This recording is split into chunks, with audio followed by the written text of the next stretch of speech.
Eu vou falar hoje a respeito do sistema massa-mola, que é uma aplicação para as EDOs de segunda ordem. E vocês vão ver que nessa modelagem que a gente vai fazer, acaba entrando todas as equações que a gente estudou e os métodos que a gente viu também, tanto para EDOs homogêneas quanto EDOs não homogêneas. Então, a gente vai acabar utilizando todos os métodos que a gente viu nessa segunda parte do curso para resolver esses problemas aí envolvendo o sistema massa-mola. Olha, então aqui eu fiz a divisão, tá? A gente vai estudar todos esses tópicos. Na aula de hoje a gente vai estudar só esse primeiro aqui. Inclusive eu vou introduzir toda a parte da modelagem, por isso que vai tomar um pouquinho mais de tempo. Depois os próximos tópicos acabam sendo uma consequência desse primeiro, então a gente vai conseguir ir um pouquinho mais rápido aí com esses últimos conteúdos. Bom, então a gente vai separar em dois blocos. Primeiro é movimento livre, significa que a gente vai ter o sistema massa-mola sem forças externas atuando nesse sistema. E o segundo bloco é o movimento forçado. Então, aqui nesse segundo caso, a gente vai ter uma força externa atuando nesse sistema massa-mola. Para movimento livre, a gente utiliza EDOs homogêneas com coeficientes constantes para modelar o sistema. Lembrando que essas EDOs são as que têm essa equação aqui, olha.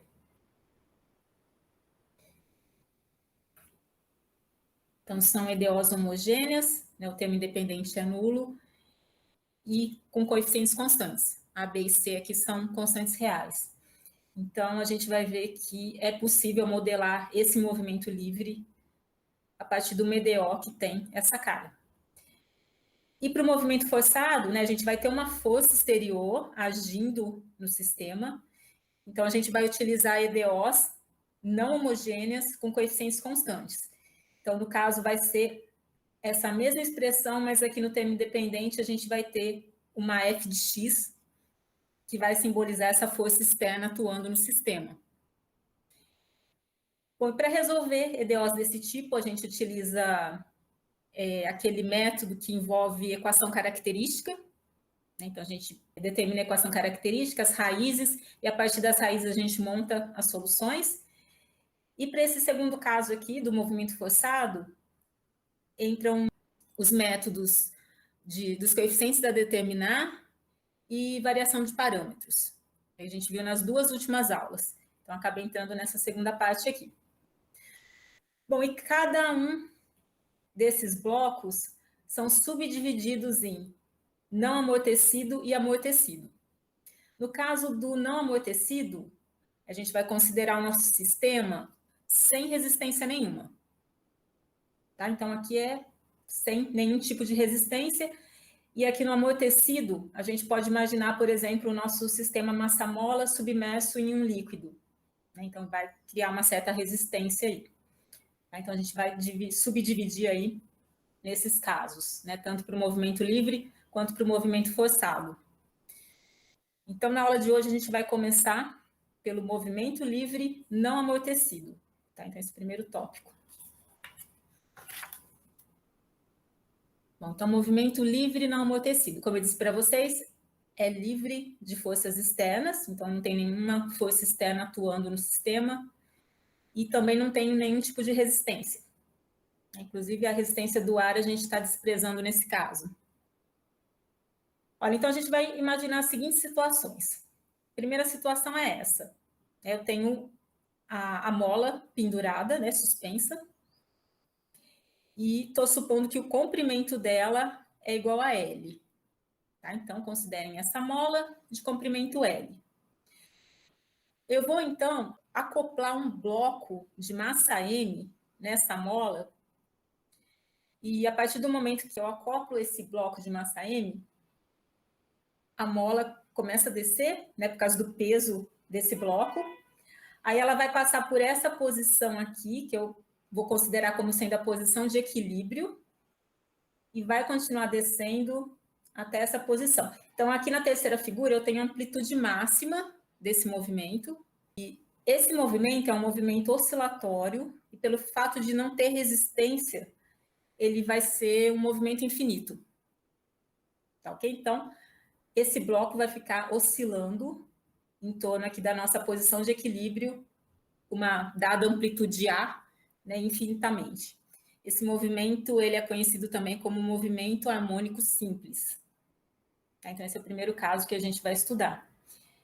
Então, primeiro, a gente vai modelar esse problema, a gente vai ver que ele pode ser modelado por uma EDO de segunda ordem, e em seguida a gente vai resolver um exercício aí relacionado com esse tipo de movimento.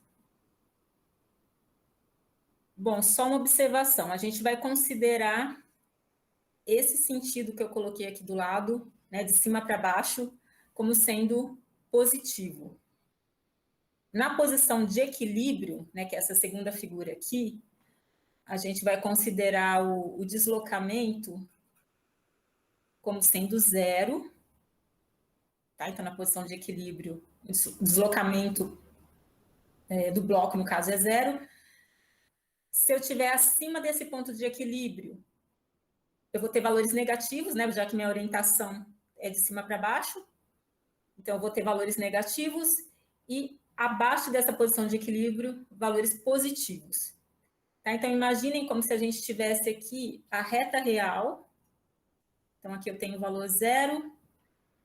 Daqui para cima são os valores negativos, né? Menos 1, menos 2 e por aí vai. E daqui para baixo eu tenho os valores positivos. Bom, então vamos modelar esse problema. Para modelar esse problema, a gente utiliza uma lei lá da física, que é a lei de Hooke. Essa lei diz que uma mola exerce uma força restauradora, que eu vou denotar por F de R. Essa força é oposta ao alongamento da mola e proporcional à sua distensão. Tá? Então, no caso, essa constante K é a constante de proporcionalidade, ela é a constante da mola, ou também chamada de rigidez da mola, é uma constante real positiva, e esse S aqui está simbolizando a distensão da mola. Bom, eu vou... deixa eu voltar aqui.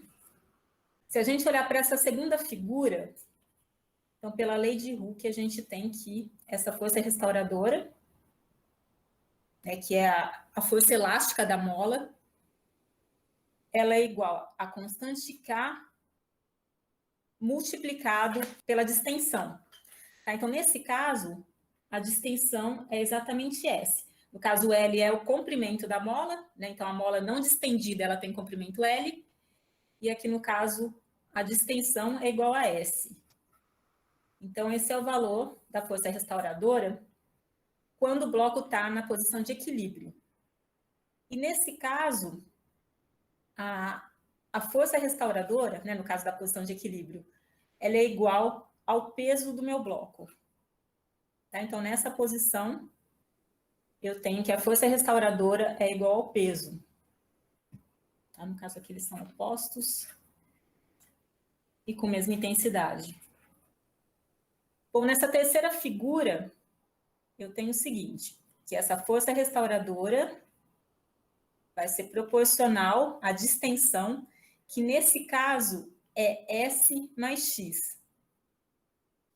Bom, lembrando que esse X está relacionado ao deslocamento que a gente está considerando, sendo que aqui nessa linha que está pontilhada é a nossa posição de equilíbrio, então aqui o X vale zero, então a partir daqui a gente tem valores positivos para esse X, que eu estou simbolizando na figura. O que eu vou fazer é pegar a soma dessas forças aqui, que estão atuando nesse bloco, na nossa terceira figura. Tá? Então, nesse caso, as forças que atuam são peso menos a força restauradora. Tá? Então, no caso, na terceira figura, a gente tem essa situação. Então, a força total que está atuando é peso menos força restauradora. O peso, no caso, é massa vezes aceleração da gravidade. E a força restauradora, nessa situação que a gente está na figura 3, é a constante vezes S mais X, né, que é a distensão nesse caso. É constante multiplicado por S mais X. Bom, então, desenvolvendo esses cálculos, eu tenho M vezes G menos K vezes S menos K vezes X. Observem agora que esse termo aqui acaba sendo o peso menos a força restauradora nessa segunda situação, aqui nesse segundo desenho. Tá? E aqui, como a gente está na posição de equilíbrio, eu tenho que a força restauradora é igual ao peso, portanto, aquela diferença vai ser igual a zero. Tá? Então, essa diferença aqui é igual a zero, então acaba sobrando o menos K vezes X. Então, K é a nossa constante aí, a rigidez da mola, e X é a função que está descrevendo para mim o deslocamento do bloco em relação ao tempo t. Bom, e por outro lado, a gente sabe que a força é massa vezes aceleração. Então, vai ser m vezes derivada segunda da função x. Tá? Representando aí a aceleração. Bom, portanto, eu tenho que m vezes a derivada segunda de x é igual a menos k vezes x. Passando esse termo para o lado esquerdo, eu fico com m vezes derivada segunda de x mais k vezes x igual a zero. E observem que dessa forma, então, a gente acaba chegando no MDO de segunda ordem. Nesse caso, a gente está olhando x como sendo uma função de t, né, que é o tempo, e x descreve para a gente o deslocamento do bloco em relação ao tempo t. Tá? Então, é uma EDO de segunda ordem e é uma EDO homogênea com coeficientes constantes. Os coeficientes aqui, no caso, são m e k. E para resolver uma EDO desse tipo, a gente utiliza equação característica. Tá? Então, é isso que eu vou fazer na próxima folha. Eu vou resolver esse EDO e vou chegar na expressão para essa função x de t, que é o deslocamento. Olha, então, deixa eu passar a EDO para cá. Bom, a equação característica para ela vai ser igual a m vezes 1r ao quadrado. Não tem a derivada primeira, que está relacionada a r no caso, então a gente soma a constante k, que está multiplicando x, isso é igual a zero. Portanto, eu tenho que r ao quadrado vai ser igual a menos k sobre m. A constante k, né, a rigidez, ela é uma constante positiva, então esse valor real que a gente chega aqui, ele é um valor negativo. Então, dessa forma, a gente vai ficar com raízes complexas, né? No caso, a gente toma o menos 1 como sendo i ao quadrado, e a gente acaba chegando nessa expressão aqui. Mais ou menos i vezes raiz de k sobre m. Então, essas são as raízes da nossa equação característica. Bom, e para esse caso, o caso em que o discriminante é negativo, a solução geral envolve as funções cosseno e seno. Tá? Então, para a gente montar essa solução geral, a gente pega a parte real e a parte imaginária dessas raízes.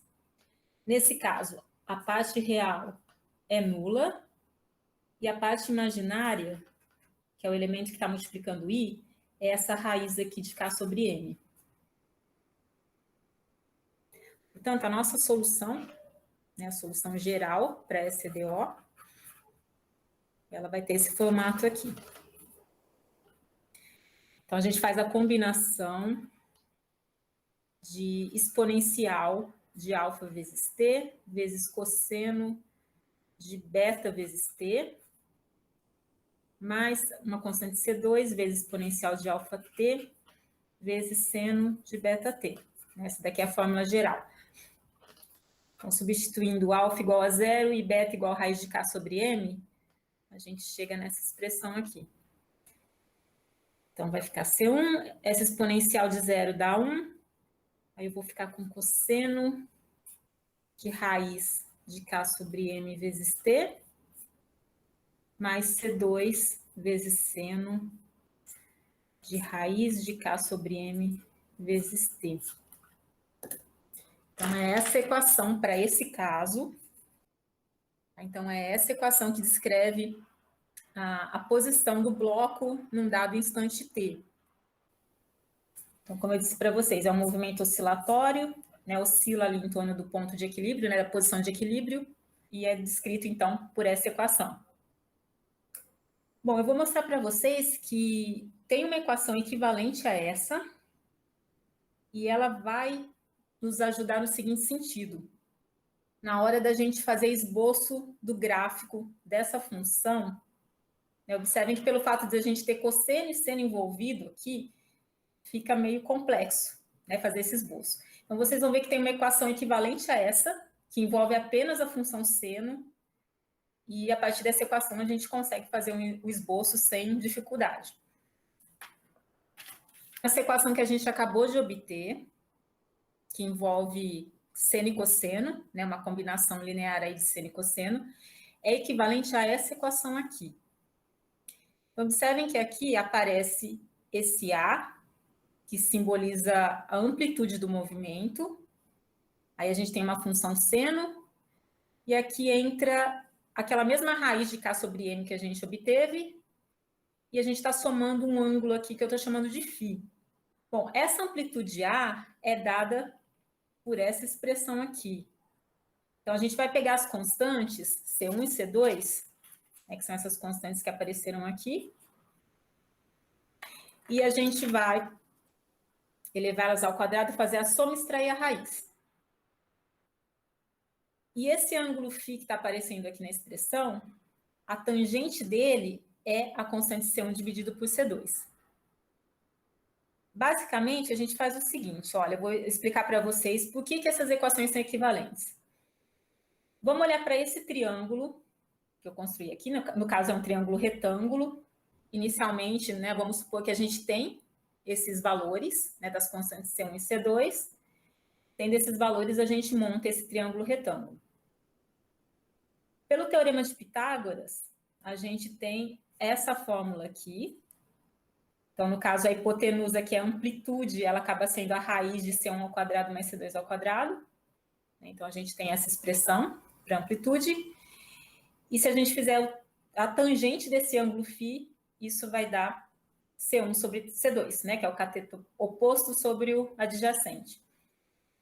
Então, a partir desse triângulo aqui, retângulo, a gente deduz essas duas expressões. Bom, por que isso é equivalente à primeira fórmula? Então, aqui no caso é o seguinte, olha. Para a gente chegar naquela expressão, a partir dessa, a gente utiliza aquela fórmula para seno, né? Então, a gente tem o seno de uma soma, isso é igual ao seno, no caso do primeiro termo, né, que vai ser k sobre m vezes t, vezes o cosseno do segundo, então é cosseno de φ, somado com o seno do segundo vezes o cosseno do primeiro termo. Então, seno de φ vezes cosseno. Então, a gente usa essa fórmula, que é conhecida lá do ensino médio. E, em seguida, a gente observa que... então, vou manter esse seno de k sobre m vezes t. O cosseno de φ, né, se a gente volta nesse triângulo retângulo, a gente tem que cosseno de φ é a constante C2 dividido por A. Então, aqui eu vou substituir por 2 dividido por A. E aqui nesse segundo termo, o seno de φ eu substituo por C1 sobre A. Então, eu tenho C1 sobre A, vezes cosseno dessa raiz, vezes T. Olha, então, observem que agora eu consigo cancelar esse A que está aqui multiplicando por esses elementos que estão dividindo, né, cada um dos termos. Então, a gente exclui aí o A e acaba chegando na mesma expressão que a gente deduziu na folha anterior, né, que é essa expressão aqui. Aqui é seno de raiz de K sobre M vezes T. Tá? Então, portanto, essas equações são equivalentes. Tá? Então, a gente pode utilizar ou essa equação que a gente deduziu anteriormente, ou essa segunda. E como eu disse para vocês, essa segunda ela é interessante na hora que a gente vai fazer esboço de gráfico, né, porque tem apenas a função seno envolvida. Eu vou dar um exemplo para vocês. Suponha que esse ângulo φ é igual a zero. Tá? Então, nesse caso, a gente vai ficar com essa expressão. Então, se a gente for fazer o esboço vai ser esse gráfico que eu coloquei aqui embaixo. Então, é a função seno com amplitude A. Então, observem que está variando de menos A até A, que é a nossa amplitude. E em relação ao período, né, o período, no caso, é um movimento completo. Então, o nosso bloquinho ele sai da posição de equilíbrio, né, faz o movimento e retorna à posição de equilíbrio. Para a gente chegar nesse período, no valor desse período, a gente pega esse termo aqui e iguala a 2π. Tá? Então, no caso em que essa raiz é igual a 1, a gente tem o período exatamente igual a 2π, né, que é a função seno de t, ela tem período 2π. E se for um valor diferente de 1, a gente utiliza essa relação aqui para chegar no valor desse período. Tá? Então, isso vai me dar o tempo que o meu bloquinho leva para realizar um ciclo completo. Bom, então esse é o período e a gente também tem a frequência do movimento. Tá? A frequência é a quantidade de ciclos que o meu bloquinho realiza dentro de um segundo. E para a gente obter a fórmula da frequência, a gente faz uma regra de 3. Um ciclo, ele corresponde a um período que a gente está chamando de T maiúsculo. Tá? Então, um ciclo vale um período.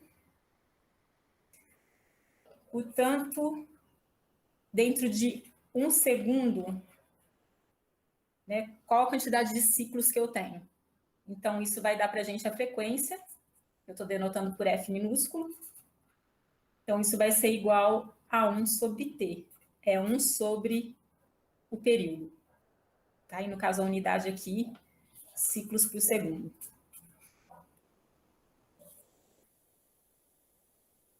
Bom, então essas são duas expressões que a gente também vai utilizar nos exercícios. Tá? Então, essa para o cálculo do período e essa para o cálculo da frequência. E para amplitude, como eu disse para vocês, a gente utiliza as constantes que aparecem na expressão aí da solução, né, da solução geral. Bom, então é isso, gente. Essa é a parte teórica, né? Esses são os elementos envolvidos. E acho que vai ficar mais claro agora com o exemplo que eu vou passar para vocês.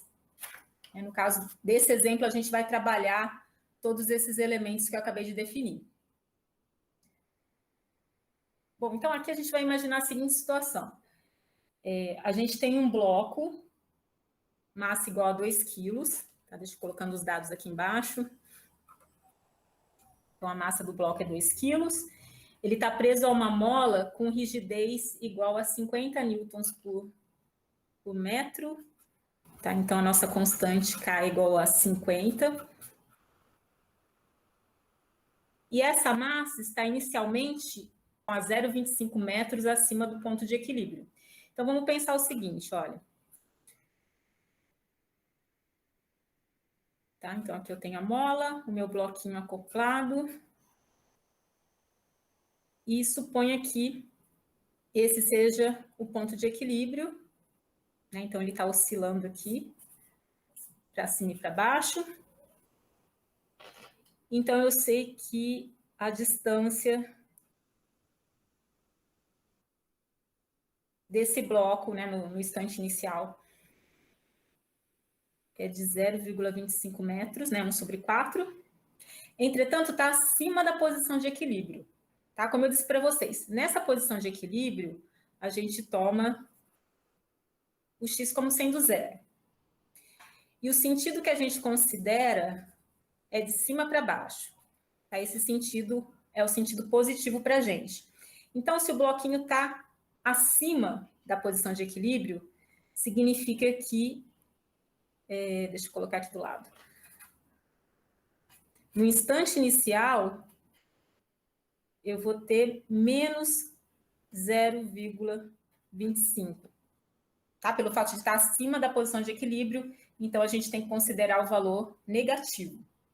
Tá? Então, muita atenção na hora de montar essas condições iniciais do problema em relação ao sinal. Bom, então é isso. Olha, a massa está inicialmente a 0,25 metros acima do ponto de equilíbrio e está subindo com uma velocidade de 1 metro por segundo. Bom, nesse caso, né, a gente está falando de velocidade no instante inicial, então é a derivada de x no instante zero. Agora eu coloco a seguinte questão: essa velocidade ela vai aparecer com sinal positivo ou negativo? Bom, para isso, vamos imaginar o seguinte. Olha, eu vou pegar aquele mesmo gráfico da folha anterior. No caso aqui é o t, esse eixo está representando o tempo, e esse outro, a função x, que é o deslocamento do nosso bloquinho.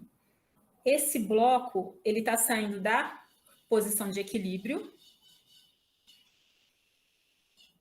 e está se movimentando no sentido positivo, né? O nosso sentido positivo é para baixo. Né? Então, significa que, né, suponha que aqui seja a posição de equilíbrio. Então, o bloquinho está saindo dessa posição e ele está descendo até chegar na amplitude máxima, que no caso é A.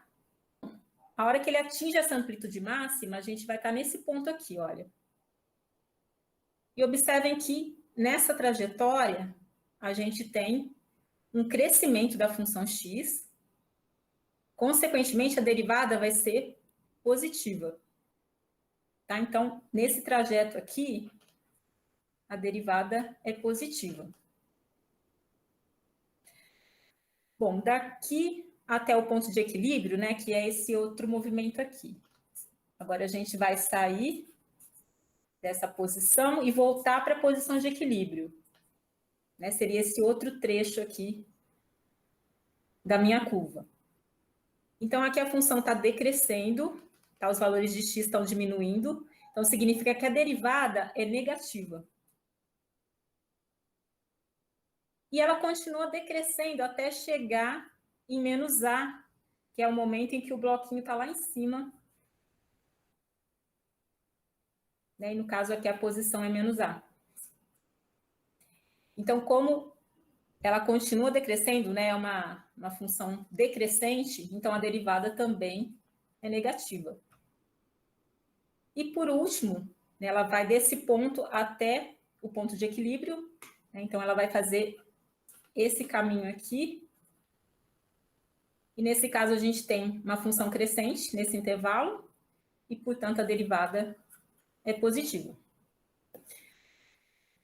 Bom, resumindo, sempre que o meu bloquinho estiver descendo, né, no sentido positivo que a gente está considerando, a velocidade vai ser positiva, e sempre que o bloquinho estiver subindo, a velocidade vai ser negativa. Então, no caso desse exercício que a gente está trabalhando, né, o nosso bloco está subindo.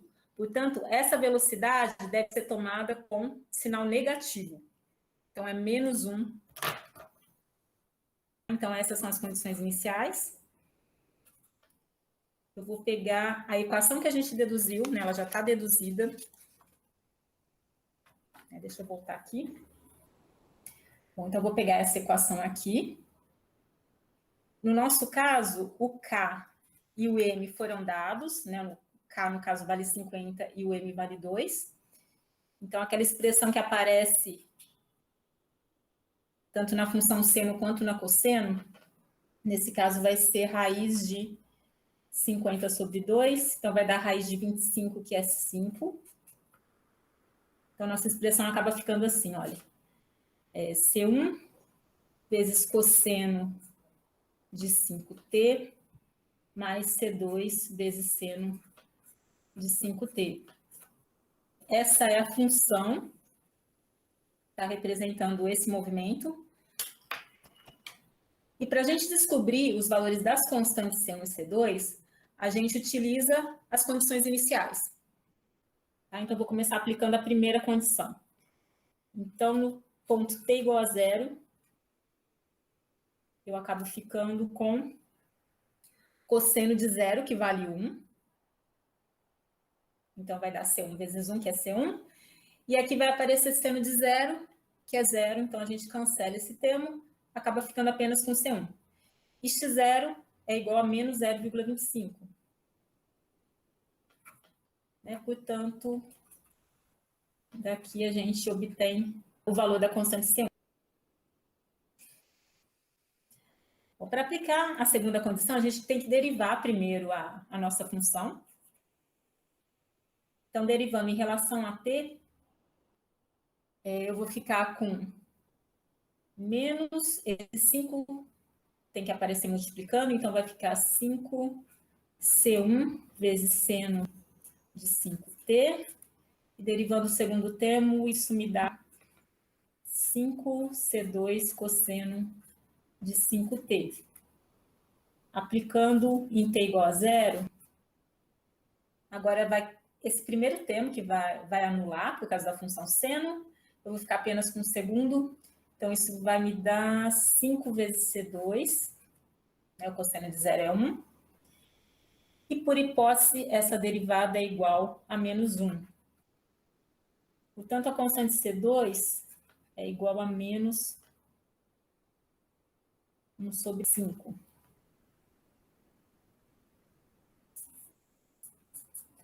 Tá? Então, essas são as constantes, C1 e C2. E tendo essas constantes, a gente consegue calcular a amplitude, por exemplo. E a gente consegue também, inclusive, esboçar o gráfico. É isso que eu vou fazer para vocês, para finalizar esse exercício. Bom, eu vou começar, então, pela amplitude. Vamos calcular a amplitude para esse movimento. Então, a amplitude é dada por essa fórmula aqui.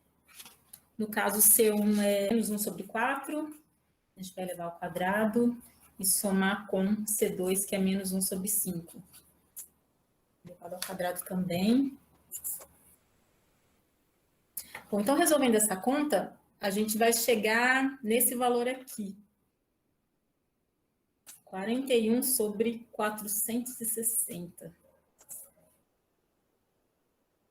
Ok? No caso, metros. Então, essa vai ser a amplitude aí para o nosso movimento. Bom, se eu quero calcular o período, o que eu faço? Deixa eu só voltar aqui. Então, a gente pega esse termo que está multiplicando o nosso tempo t e igual a 2π. Nesse caso, a gente tem 5t. Tá? Então, a gente faz 5t, estou usando t maiúsculo, que está simbolizando período, então isso igual a 2π. Então, significa que o período vai ser 2π sobre 5 segundos. É esse o período que o meu bloco leva para realizar um movimento completo, um ciclo completo. E se a gente quiser calcular a frequência também, então, nesse caso, a gente viu que a frequência é 1 sobre o período. Então, isso acaba sendo 1 sobre 2π sobre 5, ou seja, isso dá 5 sobre 2π ciclos por segundo. Então, essa daqui é a frequência nesse caso. E por último, vamos falar do gráfico. Para o gráfico, a gente precisa calcular esse ângulo que aparece aqui, que é o ângulo φ. A tangente dele, no caso, é C1 sobre C2.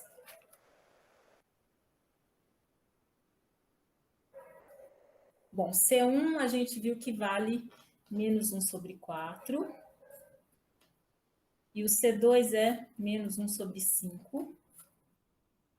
Então, resolvendo essa divisão, a gente chega em 5 sobre 4, positivo.